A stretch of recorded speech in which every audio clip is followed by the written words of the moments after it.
look what happened. Is this crazy? Narrator Donald Trump has been elected to a second term as president, defeating a resurgent Democratic nominee.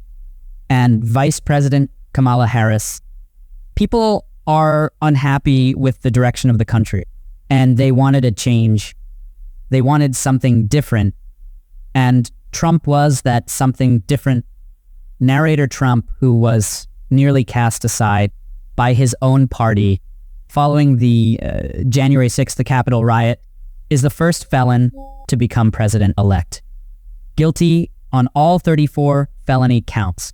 What we saw in the last 4 years is probably the groundwork and execution of the greatest political comeback in American history. Narrator here are the moments that define Trump's return to the White House. Political revival. America's comeback starts right now. I remember being at Trump's third campaign announcement. There were virtually no sitting Republicans attending. His own children declined to attend. He really had been abandoned and left for dead. Narrator, many Republican lawmakers had turned to other candidates. Just 7 days after the GOP's lackluster showing in the 2022 midterm elections, but then court battles, probably the single most important event in the Republican primary was Trump's first indictment. Narrator Trump was indicted 4 times. After leaving office, prosecutors accused the president of trying to overturn the 2020 election, knowingly holding on to classified documents and paying off a porn star to benefit his campaign. Virtually all of his competitors in the Republican primary defended him. They have weaponized and put politics in the Department of Justice. It was really a very odd thing, if you're a political candidate and you're criminally indicted, most people would say that's not a good thing for your campaign. But because almost none of his political opponents wanted to capitalize on that fact, each indictment became more and more strengthening to Trump's candidacy. Narrator Trump's campaign capitalized on his legal woes as a fundraising opportunity, blasting emails that accused the Department of Justice of election interference. In late May, when Trump was convicted in New York State court of 34 counts of falsifying records to cover up hush money payments, his campaign rigged in a record $34.8 million in small dollar donations. He had this residual goodwill with the vast majority of Republican voters. Many of them believed his false claim that the election was stolen, so they saw him as a sort of incumbent. Trump's campaign strategy. Narrator on the campaign trail. Trump ramped up his incendiary rhetoric. They're poisoning the blood of our country. They're not humans. They're not humans. They're animals.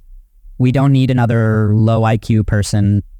He has never been interested in calls from even many Republicans to tone it down or to speak in more moderate terms.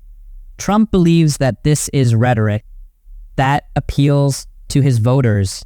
When I say the enemy from within, the other side goes crazy. The Trump campaign has really honed in on 2 issues, immigration and the economy. I remember being in Michigan and Wisconsin, and I'd ask people at his rallies, what's the most important issue to you? And they would say the border.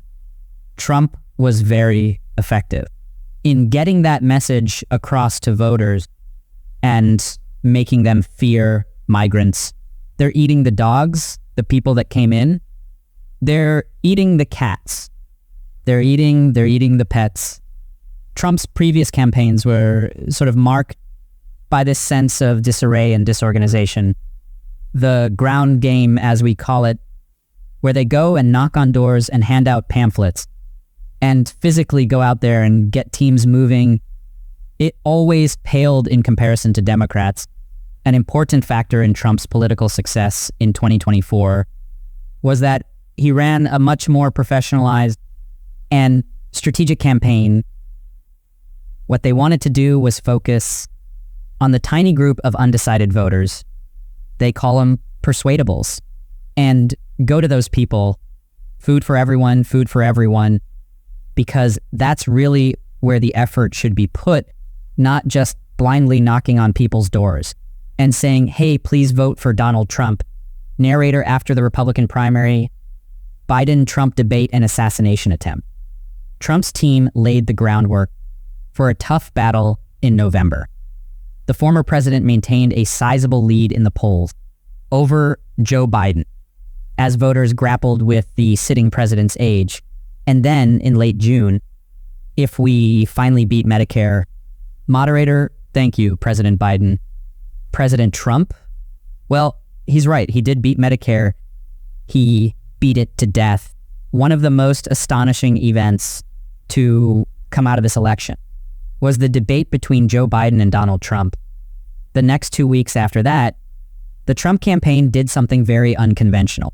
For the Trump campaign, which was to lay low because all the focus was on Joe Biden, then out of the blue, gunshots popping, literally came the assassin's bullet, which came within a fraction of an inch of ending his life.